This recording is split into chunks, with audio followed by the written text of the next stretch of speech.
है गुरु नानक तार के मूरत है जाके आयो। लोक सुनियो पर लोक सुनियो वेद लोक सुनियो सब दर्शन पायो। संगत पारे उतारन को संगत पारे उतारन को गुरु नानक साहेब पंथ चलायो। वाहे गुरु गुरु नानक साहेब तार के मूरत है जग आयो। छाए जाति एकता छाए जाति एकता अनेकता बिलाए जाती होती कुचीलता किताबन कुरान की। पाप ही परपक जाते धर्म तसक जाते बरन गरक जाते सहत विधान के। देवी देव देहरे संतोख सिंह दूर होते रीत मिट जाती कथा वेदन पुराण के।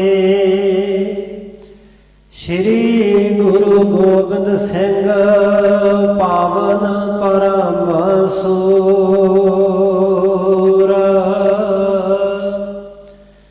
श्री गुरु गोबिंद सिंह पावन परम सूर। मूर्त न होती जो पै करना निदान की। जिसमें अमृत ज्ञान है मानक भगत वैराग। श्री गुरु ग्रंथ साहिब उदद बंदों कार्य अनुराग। श्री गुर शब्द कमाए जिना जीते पंच विकार। तिन संतन को बंदना सिर चरणन पार तार। एक अंकारा सतगुरु ते प्रसाद सच होए। वाहिगुरु जी की फतेह है विघ्न विनाशन सोए। वाहिगुरु जी की फतेह है विघ्न विनाशन सोए। सतनाम श्री वाहिगुरु साहिब जीओ। डल्ला अपर भगीरथ जापू चौथे निवला मिल कर आपू। श्री अर्जुन की शरणी आए कर जोरत पद शीस निवाए। डल्ला अपर भगीरथ जापू चौथे निवला मिल कर आपू। वाहिगुरु जी का खालसा वाहिगुरु जी की फतेह। परम सन्मान सत्कारयोग जुगो जुग अटल शब्द गुरु चवर तखत छतर दे मालक ਦਸਾਂ ਪਾਤਸ਼ਾਹੀਆਂ ਦੀ ਜੋਤ ਸਮਰੱਥ ਪ੍ਰਤੱਖ ਹਾਜ਼ਰ ਨਾਜ਼ਰ ਸਤਿਗੁਰੂ ਵਾਲੀਏ ਦੋ ਜਹਾਂ ਹਲਤ ਪਲਤ ਦੇ ਰੱਖਿਅਕ ਧੰਨ ਧੰਨ ਸਾਹਿਬ ਸਤਿਗੁਰੂ ਆਦਿ ਸ੍ਰੀ ਗੁਰੂ ਗ੍ਰੰਥ ਸਾਹਿਬ ਜੀ ਮਹਾਰਾਜ। ਐਸੇ ਦੀਨ ਦਿਆਲ ਸਤਿਗੁਰੂ ਪਾਤਸ਼ਾਹ ਜੀ ਦੀ ਅਪਰੇ ਅਪਾਰ ਕਿਰਪਾ ਰਹਿਮਤ ਬਖਸ਼ਤ ਦਾ ਸਦਕਾ ਸ਼੍ਰੀ ਦਸ਼ਮੇਸ਼ ਪਿਤਾ ਜੀ, ਸ਼੍ਰੀ ਕਲਗੀਧਰ ਜੀ, ਪੰਥ ਵਾਲੀ ਅੰਮ੍ਰਿਤ ਦੇ ਦਾਤੇ ਸਤਿਗੁਰੂ ਸਾਹਿਬ ਕਮਾਲ ਬਾਦਸ਼ਾਹ ਦਰਵੇਸ਼ ਧੰਨ ਧੰਨ ਧੰਨ ਸ਼੍ਰੀ ਗੁਰੂ ਗੋਬਿੰਦ ਸਿੰਘ ਸਾਹਿਬ ਜੀ ਮਹਾਰਾਜ ਜੀ ਦੇ ਮਹਾਨ ਪਾਵਨ ਪਵਿੱਤਰ ਇਤਿਹਾਸਕ ਮੁਕੱਦਸ ਮੁਬਾਰਕ ਪਾਕ ਅਸਥਾਨ ਤਖਤ ਸ਼੍ਰੀ ਕੇਸਗੜ੍ਹ ਸਾਹਿਬ ਜੀ ਵਿਖੇ ਹਾਜ਼ਰੀਆਂ ਭਰਦਿਆਂ ਯਾਤਰਾ ਕਰਦਿਆਂ ਸਾਹਿਬਾਂ ਜੀ ਦੀ ਮਹਾਨ ਗੁਰਸੰਗਤ ਪੰਗਤ ਦਾ ਲਾਹਾ ਲੈ ਰਹੇ ਗੁਰੂ ਸਵਾਰੇ ਗੁਰੂ ਪਾਤਸ਼ਾਹ ਜੀ ਦੀ ਸਾਜੀ ਨਵਾਜੀ ਗੁਰੂ ਰੂਪ ਸਾਧ ਸੰਗਤ ਜੀਓ ਵੱਡਿਆਂ ਭਾਗਾਂ ਸਦਕਾ ਗੁਰੂ ਬਖਸ਼ੇ ਉਦਮ ਉਪਰਾਲੇ ਦੁਆਰਾ ਆਪ ਜੀ ਨੇ ਸਾਹਿਬਾਂ ਜੀ ਦੇ ਮਹਾਨ ਸਥਾਨ ਤੇ ਹਾਜ਼ਰੀ ਭਰਦਿਆਂ ਸਤਿਗੁਰੂ ਨੂੰ ਨਤਮਸਤਕ ਹੁੰਦਿਆਂ ਸਾਹਿਬਾਂ ਦੇ ਦਰਸ਼ਨ ਪਰਸਨ ਕਰਕੇ ਸਤਿਗੁਰੂ ਜੀ ਦੇ ਪਾਸ ਬੈਠ ਕਰਕੇ ਸਮੇਂ ਸਵਾਸਾਂ ਨੂੰ ਸਫਲਿਆਂ ਕੀਤਾ ਹੈ। ਸਤਿਗੁਰੂ ਪਾਤਸ਼ਾਹ ਦੇ ਮਹਾਨ ਪਾਵਨ ਅਸਥਾਨ ਤੇ ਲੜੀਵਾਰ ਸਤਿਗੁਰੂ ਜੀ ਦੇ ਇਤਿਹਾਸ ਜੀਵਨ ਬਿਰਤਾਂਤ ਦੀ ਵਿਚਾਰ ਚੱਲ ਰਹੀ ਹੈ। ਪੰਜਮ ਪਾਤਸ਼ਾਹ ਗੁਰਦੇਵ ਧੰਨ ਧੰਨ ਧੰਨ ਗੁਰੂ ਅਰਜਨ ਦੇਵ ਪਾਤਸ਼ਾਹ ਮਹਾਰਾਜ ਜੀ ਜਿਨ੍ਹਾਂ ਦੇ ਕੋਲ ਦੂਰ ਨੇੜਿਓਂ ਚੱਲ ਕਰਕੇ ਗੁਰਸਿੱਖ ਪ੍ਰੇਮੀ ਜਨ ਜਗਿਆਸੂ ਪਹੁੰਚ ਕਰਕੇ ਆਪਣੇ ਆਪਣੇ ਮਨ ਦੀ ਭਾਵਨਾ ਇੱਛਾ ਜ਼ਾਹਰ ਕਰਦੇ ਹਨ। ਕੋਈ ਤਾਂ ਉਪਦੇਸ਼ ਦੀ ਜਾਚਨਾ ਕਰਦਾ ਹੈ, ਕੋਈ ਮਨ ਦਾ ਸ਼ੰਕਾ ਨਿਵਰਤ ਕਰਦਾ ਹੈ।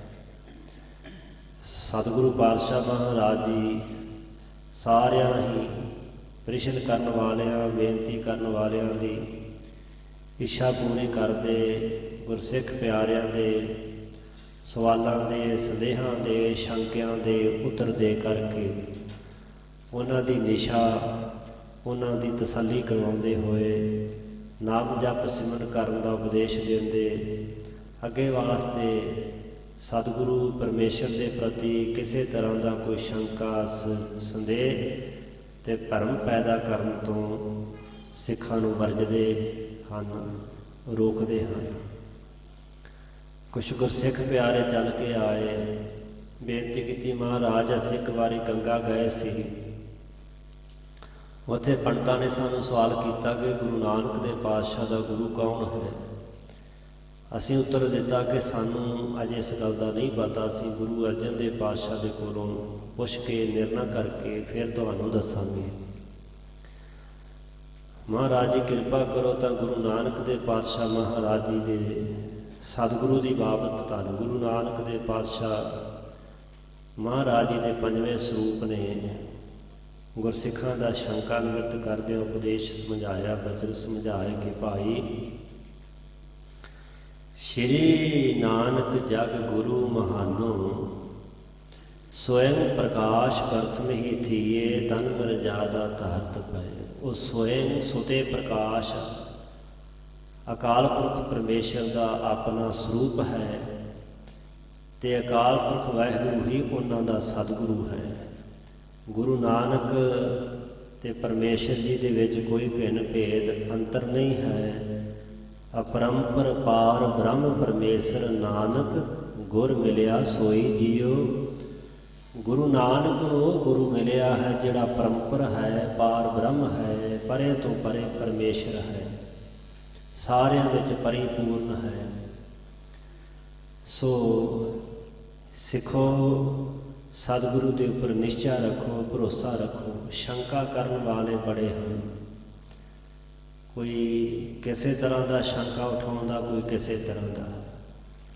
ਗੁਰੂ ਗ੍ਰੰਥ ਸਾਹਿਬ ਮਹਾਰਾਜ ਜੀ ਨੂੰ ਮੱਥਾ ਵੀ ਟੇਕਿਆ ਜਾ ਰਿਹਾ ਹੁੰਦਾ ਹੈ, ਸ਼ੰਕਾ ਵੀ ਕੀਤਾ ਜਾ ਰਿਹਾ ਹੁੰਦਾ ਜੀ ਇਹ ਬਾਣੀ ਗੁਰੂ ਦੀ ਬਾਣੀ ਨਹੀਂ ਹੈ, ਇਹ ਇਸ ਤਰ੍ਹਾਂ ਹੈ, ਇਹ ਉਸ ਤਰ੍ਹਾਂ ਹੈ।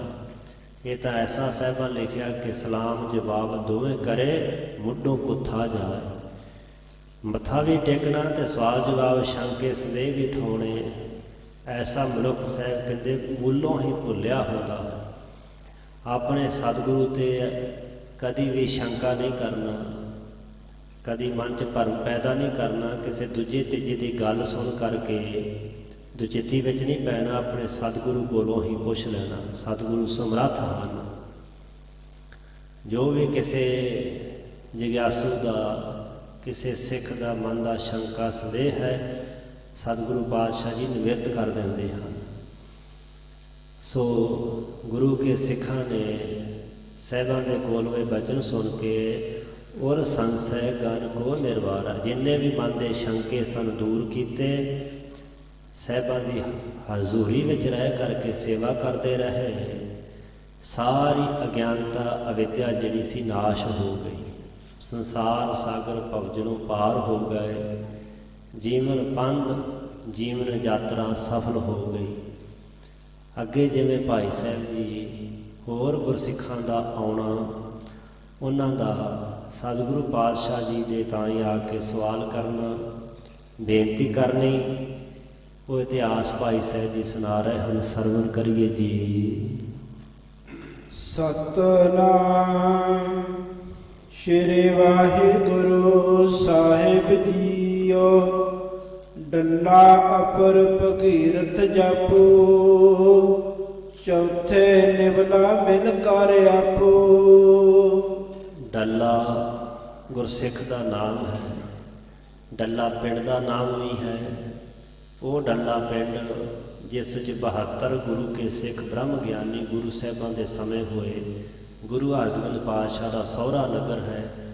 ਸੁਲਤਾਨਪੁਰ ਸਾਹਿਬ ਤੋਂ ਲਗਭਗ 2-2.5 ਕਿਲੋਮੀਟਰ ਦੀ ਦੂਰੀ ਤੇ ਚੜ੍ਹਦੀ ਬਾਹੀ ਨਗਰ ਹੈ ਡੱਲਾ।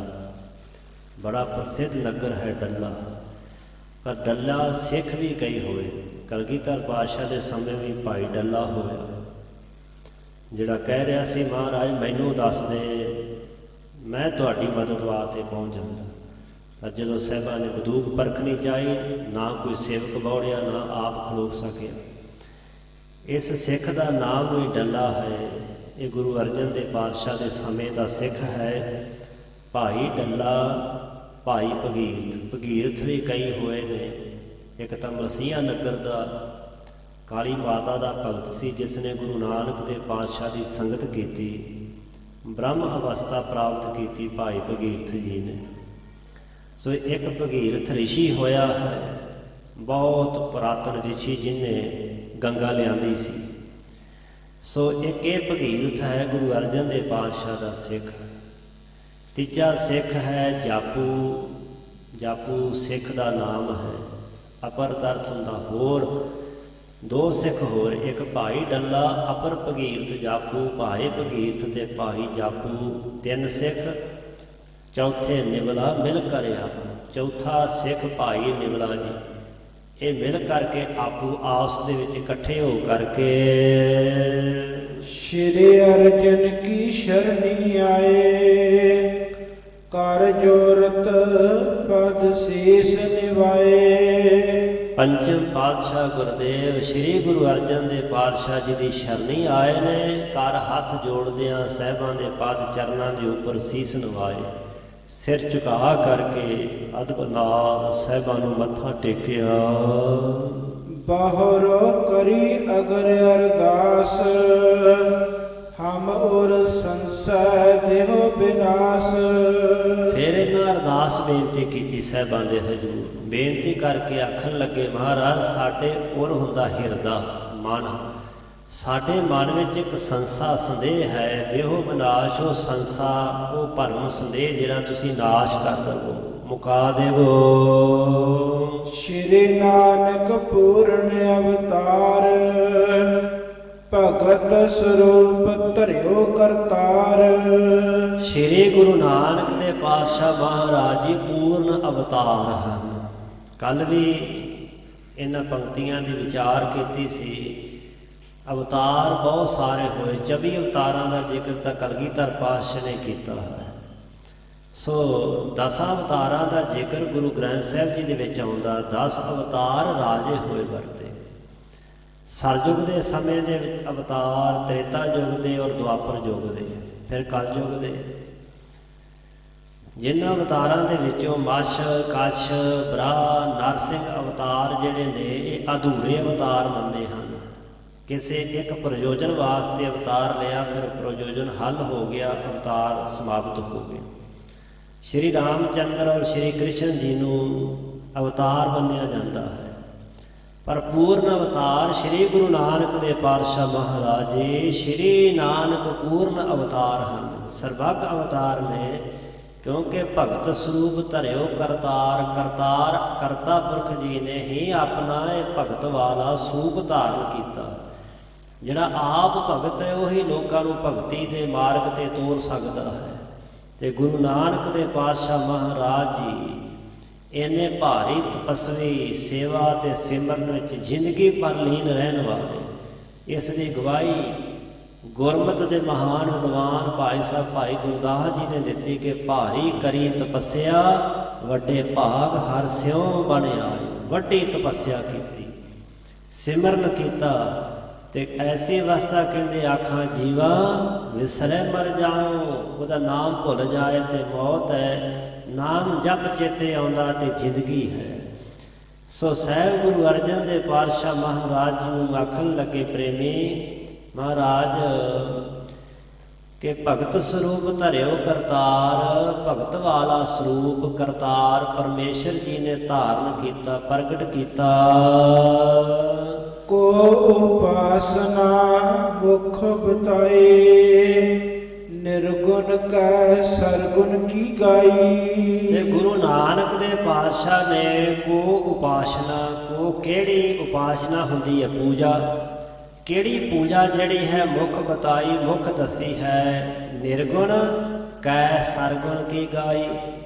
ਨਿਰਗੁਣ ਸਰੂਪ ਦੀ ਪੂਜਾ ਕਿ ਕੈ ਜਾਂ ਫਿਰ ਨਿਰਗੁਣ ਦੀ ਪੂਜਾ ਉਹਨਾਂ ਨੇ ਗਾਈ, ਕਹੀ ਹੈ। ਇੱਥੇ ਗਾਈ ਦਾ ਅਰਥ ਹੈ ਆਖੀ ਹੈ, ਕਹੀ ਹੈ, ਕਥਨ ਕੀਤੀ ਹੈ। ਆਪ ਜੀ ਕਿਰਪਾ ਕਰਕੇ ਮਹਾਰਾਜ ਜੀ ਦੱਸੋ ਕਿ ਗੁਰੂ ਨਾਨਕ ਦੇ ਪਾਤਸ਼ਾਹ ਨੇ ਬ੍ਰਹਮ ਦੇ 2 ਸਰੂਪਾਂ ਦੇ ਵਿੱਚੋਂ ਨਿਰਗੁਣ ਦੀ ਜਾਂ ਸਰਗੁਣ ਦੀ ਕਿਹੜੀ ਪੂਜਾ ਜਿਹੜੀ ਉਹ ਮੁੱਖ ਦੱਸੀ ਹੈ? ਕਿ ਮਨਿ ਚਾਹਿ ਆਪਣੋ ਪ੍ਰਗਟਾਇਓ, ਬਹੁਰ ਸਿੱਖਨ ਕੋ ਪੰਥ ਬਤਾਇਓ। ਸਹਿਬ ਗੁਰੂ ਨਾਨਕ ਦੇ ਪਾਤਸ਼ਾਹ ਨੇ ਆਪਣਾ ਨਿਸ਼ਚਾ ਜਿਹੜਾ ਵਿਸ਼ਵਾਸ ਹੈ, ਇਰਾਦਾ, ਭਰੋਸਾ ਉਹਨਾਂ ਨੇ ਕਿਵੇਂ ਪ੍ਰਗਟਾਇਆ ਹੈ? ਬਹੁਤ ਸਿੱਖਣ ਕੋ ਪੰਥ ਬਤਾਇਓ। ਉਹਨਾਂ ਨੇ ਬਹੁਤ ਸਾਰੇ ਸਿੱਖਾਂ ਨੂੰ ਪੰਥ ਦਾ ਅਰਥ ਹੁੰਦਾ ਰਾਹ ਦੱਸਿਆ, ਭਗਤੀ ਦਾ ਮਾਰਗ ਦੱਸਿਆ ਹੈ, ਬੰਦਗੀ ਦਾ ਰਸਤਾ ਵਿਖਾਇਆ ਹੈ ਬਹੁਤ ਸਾਰੇ ਸਿੱਖਾਂ ਨੂੰ। ਉਹ ਕਿਹੜਾ ਨਿਸ਼ਚਾ ਪ੍ਰਗਟ ਕਰਕੇ ਵਿਖਾਇਆ ਹੈ? ਕਿਮ ਨਿਸ਼ਚਾ ਆਪਣੋ ਬਹੁਰ ਸਿੱਖਨ ਕੋ ਪੰਥ ਬਤਾਇਓ। ਸ਼੍ਰੀ ਅਰਜਨ ਸੁਣ ਸਮਤ ਬਤਾਈ, ਨਿਸ਼ਪਲ ਅਸ ਸੰਦੇਹ ਉਠਾਈ। ਸ਼੍ਰੀ ਗੁਰੂ ਅਰਜਨ ਦੇ ਪਾਤਸ਼ਾਹ ਮਹਾਰਾਜ ਨੇ ਸੁਣ ਕਰਕੇ ਸਮਤ ਸ੍ਰੇਟ ਮਤ ਬਤਾਈ, ਬਖਸ਼ੀ ਦਸੀ। ਤੇ ਕਹਿਣ ਲੱਗੇ ਸਿੱਖੋ ਇਹੋ ਜਿਹੇ ਸੰਦੇਹ ਸ਼ੱਕ ਉਠਾਉਣੇ ਹੀ ਨਿਸਫਲ ਨੇ, ਵਿਅਰਥ ਨੇ। ਕਿਉਂਕਿ ਬਹੁਤ ਸਾਰੇ ਸ਼ੱਕ, ਸੰਦੇਹ, ਭਰਮ, ਤੌਖਲੇ ਸਾਡੇ ਮਨ ਵਿੱਚ ਇਹੋ ਜਿਹੇ ਪੈਦਾ ਹੁੰਦੇ ਜਿਨ੍ਹਾਂ ਦਾ ਆਧਾਰ ਹੀ ਕੋਈ ਨਹੀਂ ਹੁੰਦਾ, ਮੂਲ ਹੀ ਕੋਈ ਨਹੀਂ ਹੁੰਦਾ, ਮਤਲਬ ਹੀ ਕੋਈ ਨਹੀਂ ਹੁੰਦਾ। ਕਿਉਂਕਿ ਮਨ ਦਾ ਸੁਭਾਅ ਹੀ ਸ਼ੰਕੇ ਠਾਉਣੇ, ਫੁਰਨੇ ਪੈਦਾ ਕਰਨੇ, ਸੰਕਲਪ ਵਿਕਲਪ ਉਠਾਉਣੇ ਹੀ ਹੈ। ਤੇ ਜ਼ਰੂਰੀ ਨਹੀਂ ਕਿ ਮਨ ਚੰਗਾ ਹੀ ਸੋਚਦਾ, ਹਮੇਸ਼ਾ ਬਹੁਤ ਸਾਰਾ ਗਲਤ ਸੋਚਦਾ ਹੈ, ਗੁਰੂ ਦੇ ਉੱਪਰ ਹੀ ਸ਼ੰਕਾ ਕਰੀ ਜਾਂਦਾ ਹੈ। ਸੋ ਨਿਸ਼ਫਲ ਅਸ ਸੰਦੇਹ ਉਠਾਏ। ਸਿੱਖੋ ਇਹੋ ਜਿਹਾ ਸੰਦੇਹ ਜਿਹੜਾ ਸ਼ੱਕ ਸੰਸਾ ਤੁਸੀਂ ਉਠਾਇਆ ਨਿਸ਼ਫਲ ਹੈ, ਜਿਹਦਾ ਕੋਈ ਫਲ ਨਹੀਂ, ਜਿਹਦਾ ਕੋਈ ਆਧਾਰ ਨਹੀਂ ਹੈ, ਜਿਹਦਾ ਮਤਲਬ ਹੀ ਕੋਈ ਨਹੀਂ ਹੈ। ਇਹੋ ਜਿਹਾ ਸ਼ੰਕਾ ਤੁਸੀਂ ਕੀਤਾ ਹੈ।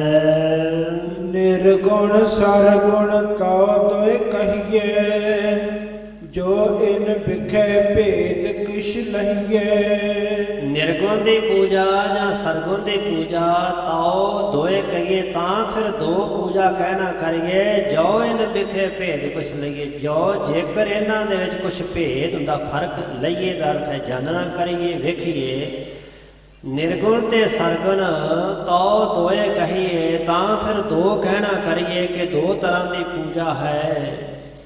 ਜੇਕਰ ਇਹਨਾਂ ਵਿੱਚ ਕੁਝ ਭੇਦ ਹੋਵੇ, ਕੁਝ ਵਖਰੇਵਾ ਹੋਵੇ, ਕੁਝ ਦੂਰੀ ਹੋਵੇ। ਸ਼੍ਰੀ ਮੁਖ ਵਾਕ ਸਲੋਕ ਸਰਗੁਣ ਨਿਰਗੁਣ ਨਿਰੰਕਾਰ ਸੁਨ ਸਮਾਧੀ ਆਪ ਆਪਨ ਕੀਆ ਨਾਨਕਾ ਆਪੇ ਹੀ ਫਿਰ ਜਾਪ। ਪੰਚਮ ਪਾਤਸ਼ਾਹ ਗੁਰਦੇਵ ਗੁਰੂ ਅਰਜਨ ਦੇਵ ਪਾਤਸ਼ਾਹ ਨੇ ਸਿੱਖਾਂ ਦਾ ਸੰਦੇਹ ਨਿਵਰਤ ਕਰਨ ਵਾਸਤੇ ਫਿਰ ਧੁਰ ਕੀ ਬਾਣੀ ਦਾ ਬਚਨ ਉਚਾਰਨ ਕੀਤਾ। ਪਾਵਨ ਬਾਣੀ ਸੁਖਮਨੀ ਸਾਹਿਬ ਜੀ, ਉਸ ਦੇ ਅੰਦਰ ਸਾਹਿਬਾਂ ਨੇ ਪਾਵਨ ਸ਼ਲੋਕ ਉਚਾਰਿਆ ਤੇ ਪੰਜ ਤਰ੍ਹਾਂ ਦੀ ਬ੍ਰਹਮ ਦੀ ਅਵਸਥਾ ਦਾ ਜ਼ਿਕਰ ਇਸ ਪਹਿਲੀ ਪੰਕਤੀ ਵਿੱਚ ਕੀਤਾ ਹੈ। ਇੱਕ ਹੈ ਸਰਗੁਣ।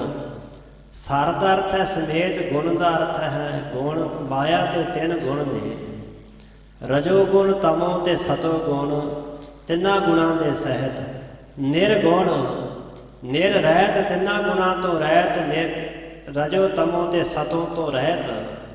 ਨਿਰੰਕਾਰ, ਇਹ ਤੀਜਾ ਹੈ ਜਿਹਦਾ ਕੋਈ ਆਕਾਰ ਨਹੀਂ, ਕੋਈ ਸ਼ਕਲ ਨਹੀਂ, ਕੋਈ ਢਾਂਚਾ ਨਹੀਂ। ਸਾਡੇ ਸਰੀਰ ਦਾ ਆਕਾਰ ਹੈ, ਹੱਡ ਪਸਲੀਆਂ ਬਣੇ, ਮਾਸ ਆਇਆ, ਸਰੀਰਾਂ ਦਾ ਆਕਾਰ ਹੈ, ਪਰ ਉਹ ਨਿਰੰਕਾਰ ਹੈ। ਚੌਥਾ ਹੈ ਸੁੰਨ। ਸੁੰਨ ਹੁੰਦੀ ਉਹ ਅਵਸਥਾ ਜਿੱਥੇ ਬਿਲਕੁਲ ਸੁਨਸਾਨ ਹੋਵੇ। ਸਮਾਧੀ ਦੋ ਤਰ੍ਹਾਂ ਦੀ ਆਮ ਗ੍ਰੰਥਾਂ 'ਚ ਲਿਖੀ ਮਿਲਦੀ ਹੈ, ਇੱਕ ਸੰਕਲਪ, ਇੱਕ ਨਿਰਵਿਕਲਪ। ਸੰਕਲਪ ਸਮਾਧੀ ਉਹ ਹੈ ਜਿਸ ਸਮਾਧੀ ਦੇ ਲੱਗਿਆਂ ਵਿੱਚ ਕੋਈ ਨਾ ਕੋਈ ਫੁਰਨਾ ਪੈਦਾ ਹੁੰਦਾ ਹੈ, ਕੋਈ ਨਾ ਕੋਈ ਇੱਛਾ ਜਾਗਦੀ ਹੈ। ਪਰ ਇੱਕ ਸਮਾਧੀ ਉਹ ਜਿਹਨੂੰ ਨਿਰਵਿਕਲਪ ਸਮਾਧੀ ਆਖਿਆ ਜਾਂਦਾ, ਜਿੱਥੇ ਬਿਲਕੁਲ ਫੁਰਨਿਆਂ ਦਾ ਅਭਾਵ ਹੋ ਜਾਂਦਾ ਹੈ, ਕੋਈ ਇੱਛਾ ਹੀ ਨਹੀਂ ਹੋਣੀ। ਇਸ ਤਰ੍ਹਾਂ ਸਮਾਧੀ ਦੀਆਂ ਵੀ ਕਿਸਮਾਂ ਹਨ। ਆਪ, ਉਹ ਆਪ ਜਿਹੜਾ ਬ੍ਰਹਮ ਹੈ ਉਹ ਸਰਗੁਣ ਵੀ ਹੈ, ਨਿਰਗੁਣ ਤਿੰਨਾਂ ਗੁਣਾਂ ਤੋਂ ਰਹਿਤ ਵੀ ਹੈ, ਉਹ ਨਿਰੰਕਾਰ ਨਿਰਾਕਾਰ ਹੈ। ਸੁਨ, ਉਹ ਖੁਰ ਅਵਸਥਾ ਦਾ ਮਾਲਕ ਹੈ, ਉਹ ਸਮਾਧੀ ਅਵਸਥਾ ਵਿੱਚ ਟਿਕਣ ਵਾਲਾ ਵੀ ਆਪ ਹੈ। ਆਪਨ ਕੀਆ ਨਾਨਕਾ। ਆਪਨ ਦਾ ਅਰਥ ਹੈ ਇਹ ਜਿਹੜਾ ਜਗਤ ਹੈ, ਜਿਹੜੇ ਜੀਵ ਨੇ, ਇਹ ਸਾਰੇ ਆਪਨ ਕੀਆ, ਉਹਨੇ ਆਪ ਪੈਦਾ ਕੀਤੇ, ਸਿਰਜੇ ਹਨ। ਆਪੇ ਹੀ ਫਿਰ ਜਾਪ, ਜੀਵਾਂ ਦੇ ਵਿੱਚ ਹੋ ਕਰਕੇ ਆਪ ਹੀ ਆਪਣਾ ਜਾਪ ਜਪਦਾ ਹੈ। ਚਉਪਈ ਪਾਰ ਬ੍ਰਹਮ ਨਿਜ ਇੱਛਾ ਕਰਕੇ ਸਗੁਨ ਸਰੂਪ ਆਪਣੋ ਧਰਕੈ। ਸੁਖਮਨੀ ਸਾਹਿਬ ਜੀ ਦੇ ਅੰਦਰ ਹੀ ਸਾਹਿਬਾਂ ਨੇ ਇਸ ਸ਼ਲੋਕ ਦੀ ਵਿਆਖਿਆ ਆਪ ਹੀ ਕਰ ਦਿੱਤੀ ਹੈ। ਨਿਰਗੁਣ ਆਪ, ਸਰਗੁਣ ਪੀ ਉਹੀ, ਕਲਾ ਧਾਰ ਜਿਨ ਸਗਲੀ ਮੋਹੀ। ਕਲਾ ਹੁੰਦੀ ਸ਼ਕਤੀ, ਸਮਰੱਥਾ, ਧਾਰਨ ਕਰਕੇ ਜਿਸ ਨੇ ਸਾਰੀ ਸ੍ਰਿਸ਼ਟੀ ਮੋਹ ਰੱਖੀ, ਮੋਹ ਵਿੱਚ ਲਾ ਰੱਖੀ ਹੈ, ਉਹ ਆਪ ਹੀ ਨਿਰਗੁਣ ਹੈ ਤੇ ਆਪ ਹੀ ਸਰਗੁਣ ਹੈ। ਸੋ ਸਾਡੇ ਸਮਝਾਉਣ ਵਾਸਤੇ ਸਤਿਗੁਰੂ ਪਾਤਸ਼ਾਹ ਨੇ ਇਹਦੇ ਦੋ ਰੂਪ ਵਰਣਨ ਕੀਤੇ ਨੇ, ਪਰ ਉਹ ਹੈ ਇੱਕੋ ਹੀ ਹੈ, ਬ੍ਰਹਮ ਸਰੂਪ ਪਰਮੇਸ਼ਰ। ਪਾਰ ਬ੍ਰਹਮ ਨੇ ਜੇ ਇੱਛਾ ਕਰਕੇ ਹੁਣ ਦੱਸਣ ਲੱਗੇ ਕਿ ਉਹ ਦੋ ਰੂਪ ਕਿਵੇਂ ਨੇ। ਪਰਮੇਸ਼ਰ ਜੀ ਆਪਣੀ ਨਿਜ ਸਵੈ ਦੀ ਇੱਛਾ ਕਰਕੇ ਸਗਨ ਸਰੂਪ ਆਪਣੋ ਧਰ ਕੇ, ਸਰਗੁਣ ਸਰੂਪ ਮਾਇਆ ਦੇ ਤਿੰਨਾਂ ਗੁਣਾਂ ਦੇ ਸਹਿਤ, ਰਜੋ ਤਮੋ ਤੇ ਸਤੋ ਗੁਣ ਦਾ ਧਾਰਨੀ ਹੋ ਕਰਕੇ ਜਗ ਕੇ ਸਕਲ ਮਰਿਆਦ ਕਰਾਵੇ, ਸਭ ਕੀ ਪਾਲਣ ਕਰ ਜੀਵਾਵੇ। ਤੇ ਜਗ ਕੀ ਸੰਸਾਰ ਦੀ ਸਕਲ ਸਾਰੀ ਮਰਿਆਦਾ ਜਿਹੜੀ ਉਹ ਕਰਵਾਉਂਦਾ ਹੈ। ਮਰਿਆਦਾ ਦਾ ਅਰਥ ਇੱਥੇ ਹੈ ਨਿਯਮ। ਇੱਕ ਨਿਯਮ ਦੇ ਵਿੱਚ ਸਾਰੇ ਜੀਵਾਂ ਨੂੰ ਚਲਾਉਂਦਾ ਹੈ, ਜੀਵਾਂ ਕੋਲੋਂ ਕਾਰਜ ਕਰਵਾਉਂਦਾ ਹੈ ਤੇ ਸਾਰੇ ਹੀ ਜੀਵਾਂ ਦੀ ਉਹ ਪਾਲਣਾ ਕਰਕੇ ਜੀਵਾਵੇ, ਆਪ ਹੀ ਜੀਵਾਉਂਦਾ ਹੈ, ਉਹਨਾਂ ਨੂੰ ਉਪਜੀਵਕਾ ਦਿੰਦਾ ਹੈ, ਰੋਜੀ ਉਪਜੀਵਕਾ ਦੇ ਕਰਕੇ ਆਪ ਹੀ ਪਾਲਣਾ ਕਰਦਾ, ਉਹਨਾਂ ਨੂੰ ਜੀਵਨ ਦਾਨ ਦਿੰਦਾ ਹੈ। ਧਾਰ ਅਵਤਾਰਨ ਦੁਸ਼ਟ ਬਿਨਾਸੇ, ਸੁਖ ਸੰਤਨ ਕਰਦਾ ਪ੍ਰਕਾਸ਼ੇ। ਸਰਗੁਣ ਸਰੂਪ ਦੇ ਵਿੱਚ ਆਪਣਾ ਅਵਤਾਰ ਧਾਰਨ ਕਰਕੇ ਦੁਸ਼ਟਾਂ ਦਾ ਨਾਸ਼ ਕਰਦਾ ਹੈ। ਸੰਤਾਂ ਮਹਾਤਮਾ ਗੁਰਮੁਖਾਂ ਦੇ ਤਾਈਂ ਸੁਖ ਤੇ ਆਨੰਦ ਦਾ ਹਿਰਦੇ ਵਿੱਚ ਪ੍ਰਕਾਸ਼ ਕਰ ਦਿੰਦਾ ਹੈ। ਪੁਨ ਸੋਏ ਨਿਰਇਛਤ ਹੋਏ, ਨਿਰਗੁਣ ਬਨੇ ਆਕਾਸ਼ ਸੁਖ ਹੋਏ। ਪੁਨ ਸੋਈ ਉਹ ਉਹੀ ਬ੍ਰਹਮ ਫਿਰ ਨਿਰਇਛਤ ਇੱਛਾ ਤੋਂ ਰਹਿਤ ਹੋ ਕਰਕੇ ਨਿਰਗੁਣ ਬਣ ਕਰਕੇ ਆਕਾਰ ਸੁਖ ਹੋਏ ਆਪਣਾ ਆਕਾਰ ਗਵਾ ਦਿੰਦਾ ਹੈ। ਸਰਗੁਣ ਦਾ ਆਕਾਰ ਹੈ ਪਰ ਨਿਰਗੁਣ ਦਾ ਆਕਾਰ ਕੋਈ ਨਹੀਂ ਹੈ, ਕਿਉਂਕਿ ਤਿੰਨ ਗੁਣ ਮਾਇਆ ਦੇ ਨਹੀਂ ਹਨ। ਇਸ ਬਾਤ ਤੇ ਫਿਰ ਉਹ ਆਪ ਹੀ ਨਿਰਗੁਣ ਬਣ ਕਰਕੇ ਆਪਣਾ ਸਾਰਾ ਆਕਾਰ ਆਪਣਾ ਜੋ ਵੀ ਪਸਾਰਾ ਉਹ ਸਮਾਪਤ ਕਰ ਦਿੰਦਾ ਹੈ। ਜਥਾ ਹੋਏ ਮਹਿ ਪਾਲਕ ਏਕ, ਜਬ ਇੱਛਾ ਕੋ ਧਰੇ ਵਿਵੇਕ। ਇਹਦੇ ਪਰਥਾਏ ਹੋਣ ਇੱਕ ਦ੍ਰਿਸ਼ਟਾਂਤ ਤੁਹਾਨੂੰ ਦੇ ਕੇ ਸਮਝਾਉਂਦੇ ਹਾਂ, ਤੁਸੀਂ ਸੌਖਾ ਸਮਝ ਜਾਵੋਗੇ, ਕਿਉਂਕਿ ਦ੍ਰਿਸ਼ਟਾਂਤ ਨਾਲ ਗੱਲ ਛੇਤੀ ਸਮਝ ਪੈ ਜਾਂਦੀ। ਜਿਹੜੀ ਗੱਲ ਦੀ ਕੁੰਡੀ ਨਹੀਂ ਖੁੱਲ੍ਹਦੀ, ਨਹੀਂ ਸਮਝ ਪੈਂਦੀ, ਉਹ ਦ੍ਰਿਸ਼ਟਾਂਤ ਦੇ ਦਿੱਤਾ ਜਾਏ, ਆਖ ਦਿੱਤਾ ਜਾਵੇ ਜੀ ਆਹ ਸ਼ੈ ਜਿਹੜੀ ਸੀ ਨਾ ਵਗ ਗਈ ਸੀ, ਤੇ ਕੋਈ ਕਹੇ ਵਗ ਗਈ ਕੀ ਹੈ, ਤੇ ਕੋਈ ਕਹੇ ਜਿਵੇਂ ਪਾਣੀ ਵਗ ਜਾਂਦਾ ਹੈ, ਤੇ ਅਗਲੇ ਸਮਝ ਪੈ ਜਾਏਗੀ ਹਾਂਜੀ ਜਿਵੇਂ ਪਾਣੀ ਵਗ ਗਿਆ ਸੀ ਇਸ ਤਰ੍ਹਾਂ ਹੀ ਇਹ ਵੀ ਵਗ ਗਈ ਹੈ। ਸੋ ਦ੍ਰਿਸ਼ਟਾਂਤ ਦੇ ਨਾਲ ਸੁਖੈਨ ਹੋ ਜਾਂਦੀ। ਸਾਹਿਬ ਕਹਿਣ ਲੱਗੇ ਲਓ ਸੁਣੋ ਫਿਰ, ਜਥਾ ਹੋਏ ਮਹਿ ਪਾਲਕ ਏਕ। ਜਥਾ ਜਿਵੇਂ ਇੱਕ ਮਹਿ ਪਾਲਕ ਮਹਿ ਹੁੰਦੀ, ਧਰਤੀ ਪਾਲਕ ਹੁੰਦੇ ਪਾਲਣਾ ਕਰਨ ਵਾਲਾ। ਧਰਤੀ ਦਾ ਪਾਲਕ ਕੌਣ ਹੈ? ਰਾਜਾ। ਜਿਵੇਂ ਕਹਿੰਦੇ ਇੱਕ ਰਾਜਾ ਹੋਵੇ ਤੇ ਜਦੋਂ ਉਹ ਆਪਣੀ ਇੱਛਾ ਧਾਰੇ, ਜਬ ਇੱਛਾ ਕੋ ਧਰੇ ਵਿਵੇਕ। ਵਿਵੇਕ ਦਾ ਅਰਥ ਹੈ ਵਿਚਾਰ, ਗਿਆਨ। ਜਦੋਂ ਆਪਣੇ ਮਨ 'ਚੋਂ ਗਿਆਨ ਵਿਵੇਕ ਵਿਚਾਰ ਵਾਲੀ ਇੱਛਾ ਨੂੰ ਧਾਰਨ ਕਰੇ। ਵਸਤਰ ਸ਼ਸਤਰ ਕੋ ਪਹਿਰੇ ਤਨ ਮੈਂ, ਬੈਠੇ ਸਭਾ ਵਿਖੇ ਬੁੱਧ ਮਨ ਮੈਂ। ਸੋਹਣੇ ਵਸਤਰ ਹੁੰਦੇ ਕੱਪੜੇ, ਸ਼ਸਤਰ ਹੁੰਦੇ ਹਥਿਆਰ। ਜਿਹੜੇ ਸ਼ਸਤਰ ਨੇ, ਸ਼ਸਤਰਾਂ ਤੇ ਵਸਤਰਾਂ ਨੂੰ ਪਹਿਨ ਕਰਕੇ ਤਨ ਸਰੀਰ ਦੇ ਉੱਪਰ ਤੇ ਸਭਾ ਦੇ ਵਿੱਚ ਮੁੱਧ ਮਨ ਮੈਂ, ਮਨ ਵਿੱਚ ਬੜਾ ਖੁਸ਼ ਹੋ ਕੇ ਆਨੰਦਰ ਹੋ ਕਰਕੇ ਬੈਠ ਜਾਂਦਾ ਹੈ। ਨਿਜ ਇੱਛਾ ਜਬ ਧਰਬੇ ਧਰੈ, ਬਸਤਰ ਵਸਤਰ ਤਨ ਤੇ ਪਹਿਰੈ। ਤੇ ਜਦੋਂ ਉਸ ਸਮੇਂ ਪਾਲਕ ਰਾਜੇ ਦੀ ਨਿਜ ਇੱਛਾ ਜਬ ਤਜਬੈ ਧਰੈ, ਉਹਦੀ ਮਰਜ਼ੀ ਹੈ ਨਾ, ਉਹਨੇ ਪੋਸ਼ਾਕ ਉਹਨੇ ਸ਼ਸਤਰ ਜਿਹੜੇ ਸਜਾਏ ਕਦੋਂ ਲਾਉਣੇ ਨੇ, ਉਹਨੇ ਕਿਸੇ ਨੂੰ ਪੁੱਛਣਾ ਥੋੜਾ ਹੈ। ਸੋ ਉਹਦੀ ਮਰਜ਼ੀ ਹੈ, ਜਦੋਂ ਉਹਦੀ ਇੱਛਾ ਹੈ ਉਦੋਂ ਉਹ ਧਾਰ ਲੈਂਦਾ ਹੈ, ਤੇ ਜਦੋਂ ਉਹਦੀ ਮਰਜ਼ੀ ਉਦੋਂ ਤਜਬੈ ਲਾ ਕੇ ਧਰ ਦਿੰਦਾ ਹੈ। ਸ਼ਸਤਰ ਤੇ ਵਸਤਰ ਤਨ ਤੇ ਪਹਿਰੈ, ਸਰੀਰ ਤੋਂ ਦੂਰ ਕਰ ਦਿੰਦਾ ਹੈ, ਲਾ ਕੇ ਉਤਾਰ ਕੇ ਰੱਖ ਦਿੰਦਾ ਹੈ। ਹੋਏ ਇਕਾਕੀ ਸਹਿਜਾ ਸੋਵੈ, ਤਬ ਤਿਸ ਕੋ ਨ ਬਿਲੋਚਨ ਜੋਵੈ। ਉਹ ਫਿਰ ਇਕਾਂਗੀ ਇਕਾਂਤ ਝੋ ਕੇ ਆਪਣੀ ਸੇਜਾ ਤੇ ਸੋਵੇ, ਸੌ ਜਾਂਦਾ। ਪਰ ਤਦੋਂ ਜਿਹੜੇ ਬਾਹਰੀ ਲੋਕ ਨੇ ਉਹਨਾਂ ਨੂੰ ਨਜ਼ਰੇ ਨਹੀਂ ਪੈਂਦਾ। ਰਾਜਾ ਹੁੰਦਾ ਹੈ, ਉਹਦੇ ਸ਼ਸਤਰ ਬਸਤਰ ਵੀ ਹੁੰਦੇ ਪਰ ਉਹਨੇ ਲਾ ਦਿੱਤੇ ਹੁੰਦੇ ਨੇ, ਤੇ ਜਿੰਨੇ ਸਭਾ ਵਿੱਚ ਬਾਹਰੋਂ ਆਉਣ ਵਾਲੇ ਸਨ ਹੁਣ ਉਹ ਰਾਜਾ ਉਹਨਾਂ ਨੂੰ ਨਹੀਂ ਦਿਸਦਾ। ਤਬ ਤੇ ਸਕੋ ਨਾ ਬਿਲੋਚਨ ਜੋਵੇ, ਬਿਲੋਚਨ ਕਹਿੰਦੇ ਅੱਖਾਂ ਨੂੰ। ਤਦੋਂ ਫਿਰ ਕਹਿੰਦੇ ਜਿਹੜੇ ਸਭਾ ਵਿੱਚ ਬੈਠੇ ਸਨ ਰਾਜੇ ਨੂੰ ਵੇਖ ਰਹੇ ਸਨ, ਹੁਣ ਰਾਜਾ ਉਹਨਾਂ ਨੂੰ ਨਹੀਂ ਦਿਸਦਾ, ਨੇਤਰਾਂ ਦੇ ਨਾਲ ਉਹ ਰਾਜਾ ਨਜ਼ਰ ਨਹੀਂ ਆਉਂਦਾ। ਜੋ ਰਾਜਾ ਢਿਗ ਕਰੇ ਪੁਕਾਰ, ਲੇਹ ਨਾਮ ਬਹੁ ਸੁਜਸ ਉਚਾਰਨ। ਤੇ ਜੋ ਵੀ ਵਿਅਕਤੀ ਰਾਜਾ ਦੇ ਪਾਸ ਟਿਕ ਹੁੰਦਾ, ਪਾਸ ਆ ਕੇ ਪੁਕਾਰੂ ਹੋਵੇ, ਪੁਕਾਰ ਕਰੇ ਤੇ ਰਾਜੇ ਦਾ ਨਾਮ ਲੈ ਕੇ ਉਹਦਾ ਜਸ ਉਚਾਰਨਾ ਕਰੇ। ਜੇ ਦ੍ਰਿਪ ਸਭਾ ਮਾਹੇ ਕੈ ਅੰਤਰ, ਸੁਨੇ ਪੁਕਾਰਨ ਸੁਜਸ ਨਿਰੰਤਰ। ਰਾਜਾ ਜੇਕਰ ਸਭਾ ਵਿੱਚ ਹੋਵੇ ਤਾਂ ਵੀ, ਤੇ ਜਾਂ ਮਾਹੇ ਅੰਤਰ ਮਹਿਲਾਂ ਦੇ ਵਿੱਚ ਹੋਵੇ ਤਾਂ ਵੀ, ਪੁਕਾਰ ਕਰਨ ਵਾਲੇ ਰਾਜਾ ਪੁਕਾਰ ਸੁਣਦਾ ਹੈ। ਸੁਜਸ ਨਿਰੰਤਰ ਆਪਣੀ ਵਡਿਆਈ ਸੁਣ ਕੇ ਫਿਰ ਉਹਦੀ ਫਰਿਆਦ ਸੁਣਦਾ ਹੈ।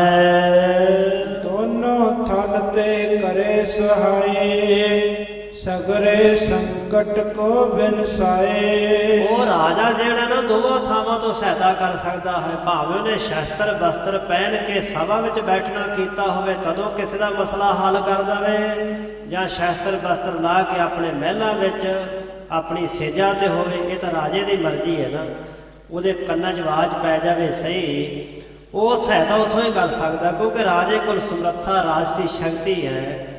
ਸੋ ਸਾਹਿਬ ਇਹ ਦ੍ਰਿਸ਼ਟਾਂਤ ਦੇ ਕੇ ਸਮਝਾ ਰਹੇ ਨੇ, ਦੋਨੋਂ ਥਲ ਦੋਵਾਂ ਹੀ ਥਾਵਾਂ ਤੇ ਕਰੇ ਸਹਾਏ, ਮਦਦ ਕਰ ਸਕਦਾ ਹੈ, ਤੇ ਫਰਿਆਦ ਕਰਨ ਵਾਲੇ ਦਾ ਸਾਰਾ ਸੰਕਟ ਬਿਨਸਾਏ, ਖਤਮ ਕਰ ਸਕਦਾ ਹੈ, ਨਾਸ਼ ਹੋ ਜਾਂਦਾ ਹੈ। ਤਿਮ ਸ਼੍ਰੀ ਨਾਨਕ ਪੰਥ ਬਤਾਇਓ, ਸਿਮਰਨ ਨਾਮ ਦੋਹਨ ਦਿਸ਼ ਪਾਇਓ। ਜਿਵੇਂ ਭਾਈ ਸ੍ਰੀ ਗੁਰੂ ਨਾਨਕ ਦੇ ਪਾਤਸ਼ਾਹ ਨੇ ਗੁਰਮਤਿ ਗਾਡੀ ਰਾਹ ਬਤਾਇਓ ਦੱਸਿਆ ਹੈ, ਸਿਮਰਨ ਨਾਮ ਦੋਹਨ ਦਿਸ਼ ਪਾਇਓ।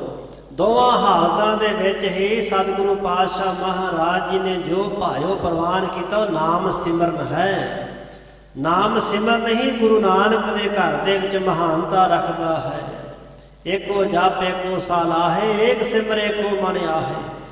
ਸੋ ਸਿਮਰਨ ਨਾਮ ਦੋਹਣ ਦਿਸ਼ ਭਾਇਓ, ਦੋਵੇਂ ਤਰ੍ਹਾਂ ਹੀ ਪ੍ਰਮਾਤਮਾ ਦਾ ਨਾਮ ਸਿਮਰਨ ਕਰਨਾ ਹੀ ਭਾਇਆ ਹੈ। ਭਾਵੇਂ ਉਹ ਨਿਰਗੁਣ ਦਾ ਤੇ ਭਾਵੇਂ ਸਰਗੁਣ ਦਾ ਧਿਆਨ ਧਾਰ ਕੇ ਨਾਮ ਜਪਿਆ ਜਾਵੇ, ਜਪਣਾ ਨਾਮ ਹੈ।